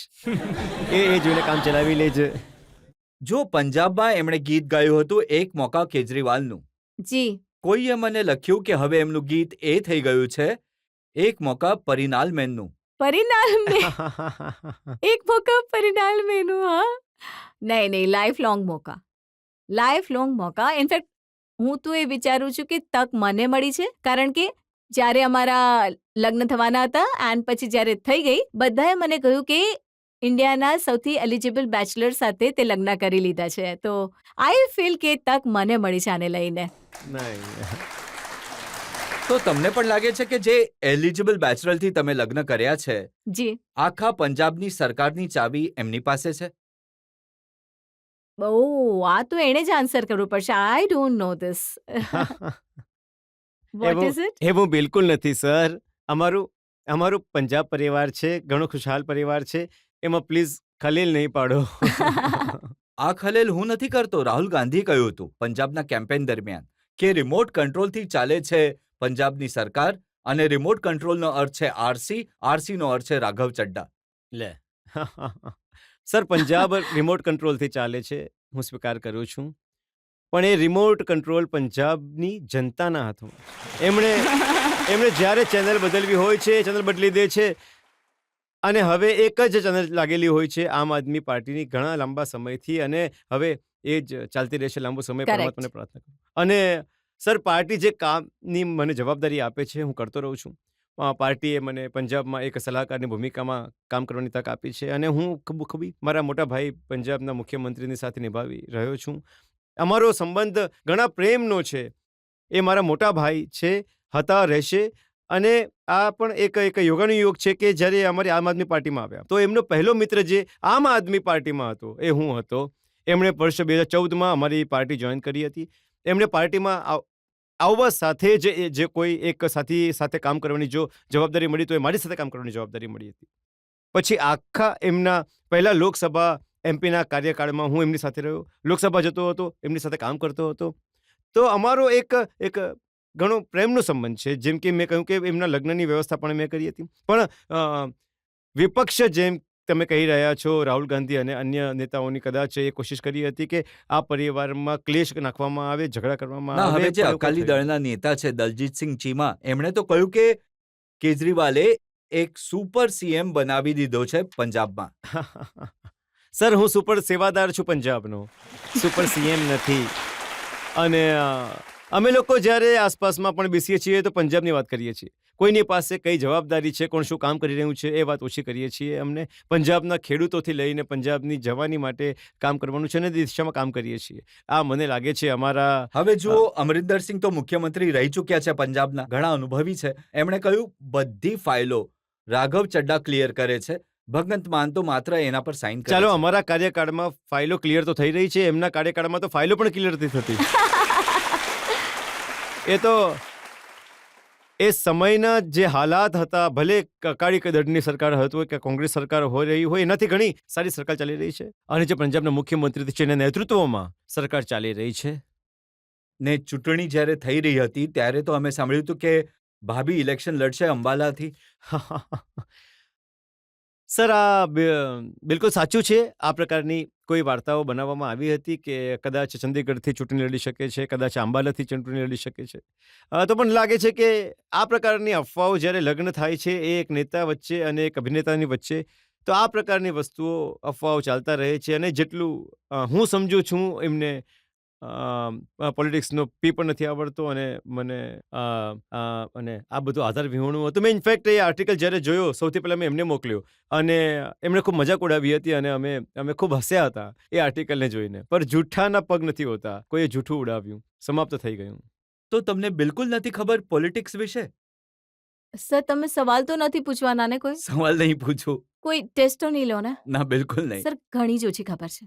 અને હું તમને કહેવા ઈચ્છું છું કે આ એટલે હું કોઈ બુદ્ધુ મૂર્ખ છું એટલે મને ખબર નથી, હું નથી પોતાના દેશમાં શું ચાલે છે, બિલકુલ નહીં. હું માત્ર એ જ કહેવા ઈચ્છું છું. ઇનફેક્ટ મારી પર્સનાલિટી એવી છે સર કે તમે કોઈ પણ ટોપિક વિશે જો વાત કરો છો અને એના વિશે જો મને નહીં ખબર હોય તો મને ઘણો ગુસ્સો આવે છે પોતાની જાત પર, અને હું ઘરે જઈને એના પર એટલું વાંચું છું, હું કોશિશ કરું છું હું એક્સપર્ટ બની જાઉં. તમે આને પૂછી શકો. બિલકુલ બિલકુલ સાચું છે. અને હું ઘણો સરપ્રાઈઝ થઈ જાઉં છું એને જોઈને કે પરીને નાસાના ઓપરેશન્સ વિશે પણ જાણકારી છે, અને એક ખાવાની રેસિપી શું હોવી જોઈએ, એમાં શું હોવું જોઈએ, શું ઓછું છે એની પણ જાણકારી છે. અને એ લગભગ બધા સબ્જેક્ટ્સની જાણકારી છે. એટલી જાણકારી મને સર, જ્યારે હું નથી. બોર થાઉં છું, તમને ખબર છે, હું યુટ્યુબ પર જઈને હું સર્જરીઝ જોઉં છું. અને એટલો વેરીડ ઇન્ટરેસ્ટ છે જિંદગીમાં, મને દરેક વસ્તુમાં એક્સપર્ટ બનવું છે. અને એક જ વસ્તુ હતી જેમાં મને ઇન્ટરેસ્ટ નહોતો, એ હતો પોલિટિક્સ. સર, પણ પોલિટિક્સ હવે કારણ કે હું આવી રહી છું તો તમને લોકોને ખબર જ છે, થિયોરેટિકલી તો હું કોશિશ કરું છું કે હું બધું જાણી લઉં અને એક્સપર્ટ બની જાઉં. પણ મેદાનમાં આવીશ નહીં સર ક્યારે. આઈ થિંક એક ઘરમાં એક પોલિટિશિયન એક મ્યાનમાં એક તલવાર. ને પોલિટિક્સમાં એમનો ઇન્ટરેસ્ટ નહીં હોય. એક પોલિટિશિયનમાં બસ ઇન્ટરેસ્ટ ઘણો ઇન્ટરેસ્ટ છે. You are my favourite. જનતામાંથી એક બે સવાલ વધુ લઈ શકીએ છીએ? ફાઇનલ રાઉન્ડ છે. રાઘવ સર, મારે એ જાણવું છે, શું એ સાચું છે કે પહેલા માત્ર મમ્મીની વર્ડ પડતી હતી અને હવે પરિણીતીજીની પણ વર્ડ પડે છે? સર, મારું કેરેક્ટર એસેસિનેશન ઘણું વધારે થઈ રહ્યું છે આજે. જુઓ, જ્યાં સુધી માની વાત છે, મારી માનો પ્રેમ જ વર્ડ છે. એમણે આજ સુધી મને, હું 36 વર્ષનો થઈ ગયો છું, આજ સુધી ક્યારે ગળે મળીને મારું માથું નથી ચૂમ્યું, એમણે મારા વાળ નથી સહેલાવ્યા, મને ક્યારે એવો પ્રેમ નથી કર્યો. પણ જ્યારે એ ખીજાય છે ને મારી સાથે વાત કરે છે, મતલબ એ જ એમનો પ્રેમ હોય છે, અને એ જ પ્રેમને હું ઘણો સમજું છું. તો માનો પ્રેમ એવો હોય છે કે માની મમતા એવી હોય છે. એક તો મારી મમતા છે કે મારી માનો પ્રેમ જે પણ કંઈ એવો જ છે. અને જ્યાં સુધી મારી પત્નીનો સવાલ છે, વટ બિલકુલ નથી પડતી. કેવી વાત કરો છો તમે?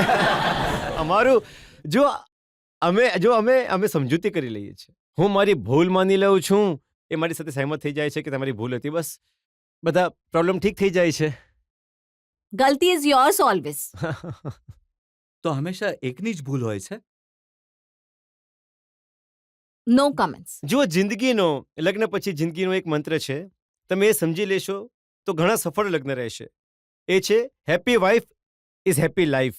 પત્ની ખુશ તો જિંદગી ખુશ. તો પત્નીને ખુશ રાખું છું, પત્નીને સમય પણ આપું છું. એના પર પણ ઘણા આરોપો લાગે છે આજકાલ કે ઘણો બધો સમય પત્નીને જ આપે છે, કામને સમય નથી આપતા. પણ હવે મારી પત્નીને સમય આપું છું ભાઈ. કોઈ બીજાની પત્નીને સમય નથી આપતો ને. પણ આરોપ લાગે છે કે કહેવાય છે ને કે क्या शरीफ शख्स है बीवी से प्यार करता है, क्या शरीफ शख्स है बीवी से प्यार करता है, उस पर कमाल देखिए कि अपनी से प्यार करता है. તો પણ હું મારી પત્નીને પ્રેમ કરું છું. પણ હું તમને એક વાત જણાવું. જે પણ લોકો મને આટલા વર્ષોથી જાણે છે અને મને જોતા આવ્યા છે, અને હું હંમેશા કેમેરાની સામે એવી જ હોઉં છું જેવી હું છું. કેમેરાની સામે હું ત્યારે જ એક્ટિંગ કરું છું જ્યારે હું ફિલ્મના સેટ પર હોઉં છું.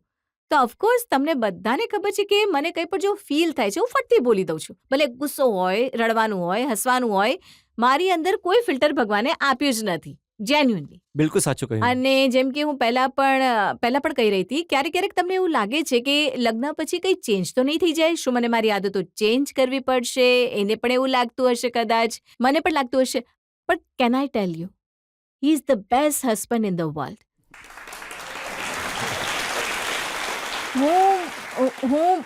હું એટલી વધારે ડ્રામા ક્વીન છું કારણ કે મારા ઇમોશન્સ આમ ઝટથી નીકળે છે, ભલે રડવાનું, હસવાનું, ગુસ્સો કે કંઈ પણ હોય. એન્ડ આ મને ક્યારેય બદલતો નથી. અને ક્યારેય એમ નથી કે તું આ નહીં કર, તું તે નહીં કર. પણ હું તો પણ એ કહું છું કે આ જે માણસ છે એ મને એક વધારે સારી માણસ બનાવશે. નહીં, બિકોઝ હી ઇઝ સચ a lovely human being and he let's be me. And જે પણ મારે બોલવું હોય, જે પણ મારે કરવું હોય એ મને કરવા દે છે. And he is just the dream husband that every girl wants. Thank you.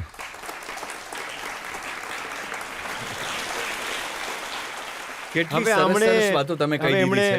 એમણે મારા વખાણ કર્યા છે. જો હું વખાણ નહીં કરીશ તો ઘરે જઈને No, ગુસ્સે થઈ no, જશે. no, you don't have to do. તો આ એક એવી દુનિયાથી આવે છે જે ઘણી ઝગમગાટ વાળી દુનિયા છે, ઘણી ચમકીતી દુનિયા છે, મોટા સ્ટારડમની દુનિયા છે. નેતાઓથી વધારે સ્ટારડમ એમનું હોય છે. તો એક ઘણા તારાઓવાળી દુનિયાથી આવે છે. પણ જ્યારે એ દુનિયાથી બહાર આવે છે તો પોતાની દુનિયામાં આવે છે તો વાઘણની જેમ દહાડે છે. પણ એ જ્યારે દુનિયાથી બહાર આવે છે તો ઘણી સિમ્પલ અને એક જેને કહે છે ને કે એક હમ્બલ, સિમ્પલ અને હાર્ડવર્કિંગ મહિલાના રૂપમાં ઘરમાં દેખાય છે. અને એ જ એમનું સાચું કેરેક્ટર છે. તો હું એમને 2-3 વાર કહી ચૂક્યો છું કે કેમ કે એમનો ઉછેર અંબાલામાં થયો છે કે you can take Parineeti out of Ambala, પણ you can't take Ambala out of Parineeti. તમે એમને અંબાલાથી બહાર કાઢી શકો છો, પણ એમની અંદરનું જે અંબાલા છે, જે એમની સિમ્પ્લિસિટી છે, જે એમની સાદગી છે, એ એમનામાંથી નહીં કાઢી શકો. એ મેં એમની સાથે રહીને જોયું છે અને શીખ્યું છે. અને હું ઘણો નસીબદાર છું કે મારા લગ્ન એમની સાથે થયા. સાચું જ્યારે કહે તમે છે, બેસો હા. છો કયા સબ્જેક્ટ પર વાતો કરો છો? ઓફકોર્સ તમને ખબર જ છે અમારી સોર્ટ ઓફ લોંગ ડિસ્ટન્સ લગ્ન છે. કારણ કે હું બોમ્બેમાં રહું છું, ત્યાં કામ કરું છું. રાઘવ દિલ્હી અને પંજાબમાં રહે છે. તો અમને એમ પણ ઘણું ટ્રાવેલ કરવું પડે છે એકબીજાને મળવા માટે, ટાઈમ સ્પેન્ડ કરવા માટે. તો જ્યારે પણ અમે સાથે હોઈએ છીએ, અમે માત્ર ફેમિલીની સાથે બેસીએ છીએ અને અમે માત્ર ટાઈમ સ્પેન્ડ કરીએ છીએ. એકચ્યુઅલી અમારી એટલી લાંબી ડેટિંગ નથી થઈ લગ્ન પહેલાં. અમે લગ્ન પહેલાં કરી લીધા, હવે અમારી ડેટિંગ ચાલી રહી છે. તો એમાં પોલિટિક્સ અને કામની વાતો ન થઈ શકે. હમણાં તો વી try and spend time with family અને અમારા બંનેની ફેમિલી ઘણી સિમ્પલ છે, ઘણી સિમિલર જેવી છે એકચ્યુઅલી. તો અમે લોકો બધા સાથે બેસીએ છીએ અને નોર્મલ રહીએ છીએ એન્ડ આઈ હોપ કે જો એમ તમે જ તો ઘણી રહે સારી બધું. વાતો જણાવી છે અને જે યંગ કપલ્સ છે એમને માટે ઘણું બધું શીખવા માટે છે આમાંથી, આ રિલેશનશિપમાંથી. હમ. તો હવે તો હું મારા આરોપો સમાપ્ત કરું છું અહીંયા. યસ. આપકી અદાલતમાં આજે આપણે રાજનીતિ પર આરોપો લગાડ્યા, ગ્લેમર પર આરોપો લગાડ્યા, પરિણીતિ અને રાઘવ ચડ્ડાને દરેક પ્રકારના સવાલ પૂછ્યા. એમને કોઈ સવાલને ડક કરવાની કોશિશ નહીં કરી. બધાને એમણે દિલથી જવાબ આપ્યા, બેફિક્રીથી જવાબ આપ્યા.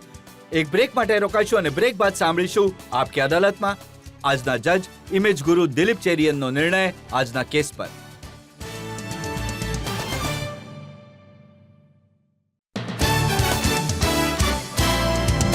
Welcome back.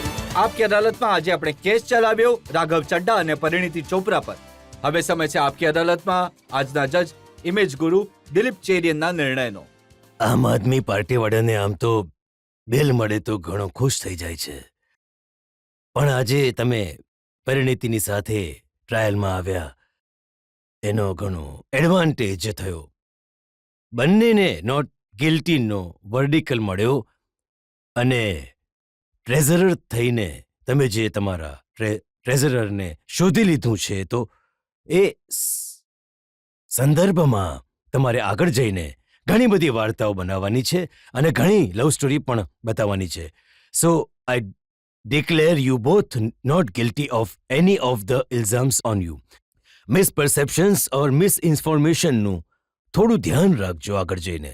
તમે ત્યાં કદાચ થોડા પ્રોબ્લેમ્સ ફેસ કરી શકો છો અને એના માટે બેસ્ટ સોલ્યુશન તમે તમારી જાતે જ શોધી લેજો. ઘણો થેન્ક ઘણો યુ આભાર. સર. બચી ગયા. હું કહી રહ્યો હતો દેશની બધી જ અદાલતો સવારે સુનાવણી કરીને સાંજ સુધી નિર્ણય આપી દે તો આપણો જ્યુડિશિયલ બેકલોગ ઓછો થઈ જશે જો આપકી અદાલતની જેમ ચાલી નીકળે જ્યુડિશિયલ સિસ્ટમ. અમારી ભગવાનને પ્રાર્થના છે પરિણીતિ અને રાઘવ આ જ રીતે હસતા રહે, ખુશ રહે અને બીજાને શીખવતા રહે કે સાચી જિંદગીમાં પતિ પત્ની કેવી રીતે ખુશ રહે છે, એકબીજાને સમજે છે અને એકબીજા સાથે એડજસ્ટમેન્ટ કરે છે. આજનો કેસ અહીં સમાપ્ત કરીએ છીએ. આવતા અઠવાડિયે તમારી સાથે મુલાકાત થશે એક નવા વ્યક્તિત્વ સાથે. ત્યાં સુધી નમસ્કાર.